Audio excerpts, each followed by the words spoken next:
Who said footballers earn all the money in the game? This little pad here with Alan Smith sitting here just having a nice drink of water. Alan, nice to see you. Yeah, and you, Vinnie. Good to see you. How's things going?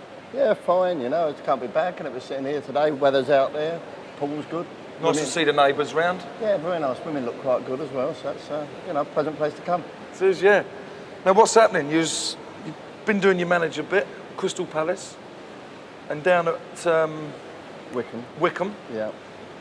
How's your life changed now? Well, I've got more time to myself, that's certainty. My golf and my tennis have improved. And I think as a manager, there's no doubt about it, you spend a lot of time looking after everybody else. That's the truth of it, phone calls. Yeah. And, I've probably been doing it now for 22 years as a manager from Dulwich Hamlet to Wimbledon. So I quite enjoy sometimes having a little bit of time with my own wife and kids who I've probably neglected. If it'd be Do they get neglected? Do they get... Oh, without any doubt. Both my sons now are 21, 22, and I'd honestly say I didn't really grow up with them. And I've really enjoyed, over this last year, spending a bit of time with them, going for a pint, playing a bit of golf with them, which I didn't really do when they were younger. Because you know what it's like, you're away at Christmas, aren't you? Yeah. You spend a lot of time away. When you're international duty, you're away in the summer. It's like it's a 10 months of the year job. And when you get into that management, you've got 30 other children to look after as well. Does that add up? Does that add to the pressure? Being away from the family. I mean, football's all about results, isn't it? Doing well, and then you're either doing well or you're doing bad, aren't you? And then if you're doing bad, you get pressures because you think, oh, I'm going to get the sack.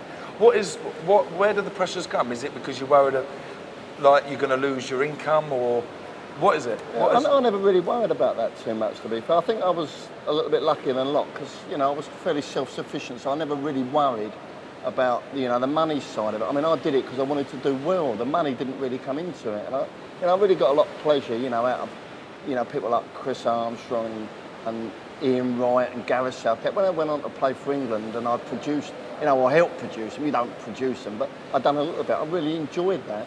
I think the pressures are a lot. If you're a football manager in the second and third division, earning 15 grand a year. You're out 12 hours a day. Your wife's nagging you because you haven't had a new drosh and you don't come home for a meal. I think that's pressure. And, you've got pressures in the Premier League, obviously, because it's about results. And in our business, everybody thinks they can be a football manager. That's the truth of it. Sure. What is the difference between being like, say, manager at Chelsea and manager at Wycombe? Well, I think just the daily press coverage every day, that's the difference. I mean, and when I was at Crystal Palace, for instance, every player I had at Palace had an agent, and rightly so. I mean, players have got to be advised, that wasn't a problem, whereas at Wycombe, I don't think any of the players had agents. But that day-to-day pressure of the press always onto you, newspapers at the training ground. But Ruud Gullit don't go up and down the motorway looking at players at Scarborough and Cardiff. I don't think he even knows where Scarborough is, does he? I shouldn't have That's what I'm saying. But I mean, when I went to Wimbledon, that's all Dave Bassett used to do. Yeah.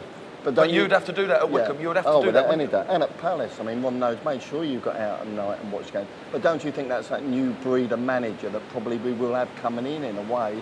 He'll be the figurehead. He'll take the training from 10 till 2 o'clock. And then he go in. Arsene Wenger, I'm sure he doesn't go up to Rochdale and Halifax. He comes in and takes the training.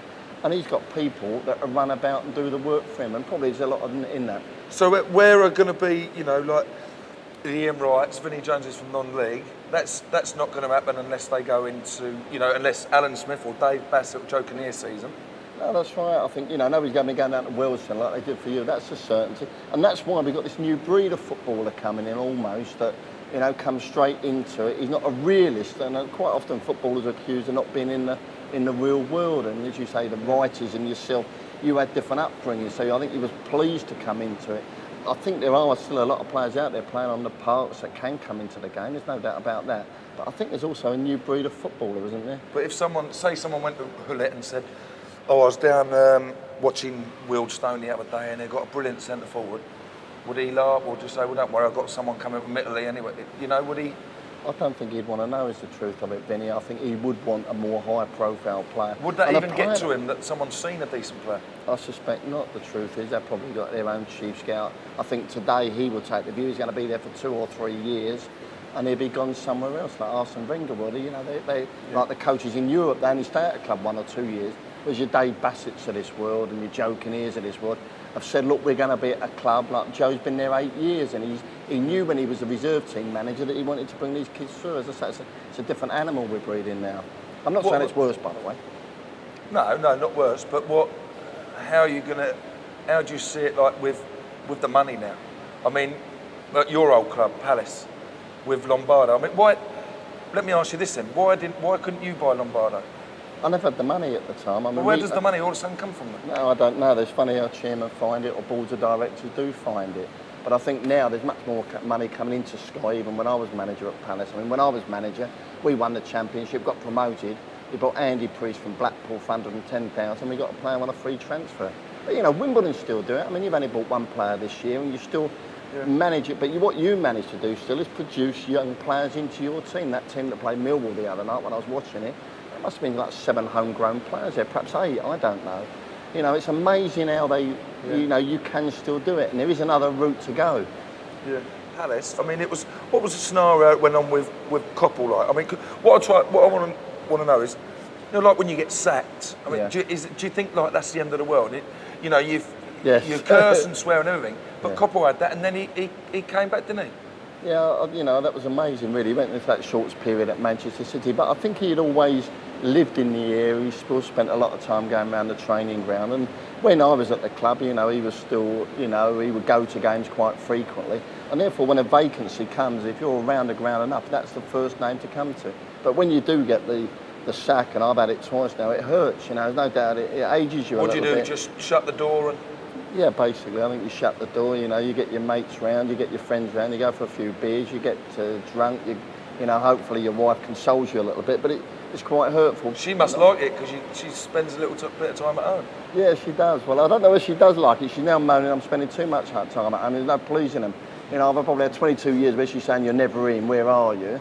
And now I'm going through a period in my life where she wants to get me out of her feet. But it is problems. Like, I used to stop off for a drink coming on the way home and, you know, have a couple of pints with my mates. Now I have to check to go out the house, so it does cause certain social problems. Yeah. But what, you know, like when supporters, like, it happens with players, you get to say a player goes up to, I don't know, like Barnby said, I want to get back up north when he was down here at Tottenham. So he goes, and then he goes up there and he says, I want to go, you know, or moves down the road or something. The supporters must think, you know, what's he doing that for? Like when Koppel went to Man City, they said, the pressure's too much for me, you've got to get out. Next minute he takes over at Palace again. Yeah, well, I mean, that's like, you've got to say it's a weird sort of double standard. Do you think he took that job and then went, oh no? I think he took that job, and in Manchester, you know, compared with London, you can't lose yourself. And I think there he was having to do things he didn't want to do, probably do presentations, all the other things you have to do as a manager. Yeah. And I think with Ferguson up there and the clash, it was, you know, probably just a little bit too much. He likes the quieter life. He can lose himself in London. But, you know, I think players, you know, it's no great hardship. I mean, staying at one club for a long time, and I think, you know, when they say, well, the pressures, and there's pressures in everybody's walk of life. There's pressures for the average man in the street today. If he's only 14,000 a year, he's got 3 kids, it's pressures. I don't think we ought to get too carried away with that. But you've done another job, you know, so I think probably you'll accept that. You know, you're glad to be pleased to be a footballer. It's not sitting in a dentist chair every day. Have you done another job? Yeah, I've done another job, and I really still come back to the fact that the biggest thing I still enjoyed doing was football. And I never found going into the training ground hard work, Vinnie. I've got to say that I enjoyed it. I liked the crack. If the lads wanted to have a little bit of Mickey taking with me, I loved it. It kept me going, and it's probably one of the biggest things that I miss now is that day-to-day going in and having the crack with the players. And how would, like now, I think like Hullet would say at Chelsea to Colin Hutchinson, right, I want him, you do the wages and that. Could you sit down and say with Lombardo and if he sat in front of you and said, I want 30 or 40 grand a week, I want my own butler, I want this, I want that. I mean, how do you deal with that now? Do you just, like, would you let someone get on it? You know what I'm saying? If you had say you was manager of, say, Chelsea or Palace. Yeah, I think I probably would, because I think it's you don't want them to do that? No, I think it's very difficult for you to train the player and coach him and then tell him he's not as worth as much as he thinks he is. I mean, it is a player problem. Worth 40 grand a week? No, that's the truth of it. I don't begrudge it to him, but I don't. And I do think it causes problems in the changing room, don't you? A little bit. I think, you know, when the gap is that big. Well, even at Middlesbrough, it was creeping in, wasn't it? Yeah, definitely. You know what I mean? You could see, you know, we're a long way away, but you could see the signs there. Yeah. You know, and then when players were leaving or something like that, first thing they say, well, all that dough he was on, like, you know. And there was us doing the same job. Did you have that problem at Leeds as a matter of interest, or not? No, because we were basically all on the same dough, really. Yeah. At Leeds, yeah. It was, you know, I mean, is that the answer? Is it the answer to say, you know, No, you've got to cap it. I mean, I how don't- does a manager feel that a player's on more money than them? I don't know. I mean, when I was at Palace, I mean, you know, like my salary was quite low because I was a new manager, but I didn't really mind. I wanted to do it. It never.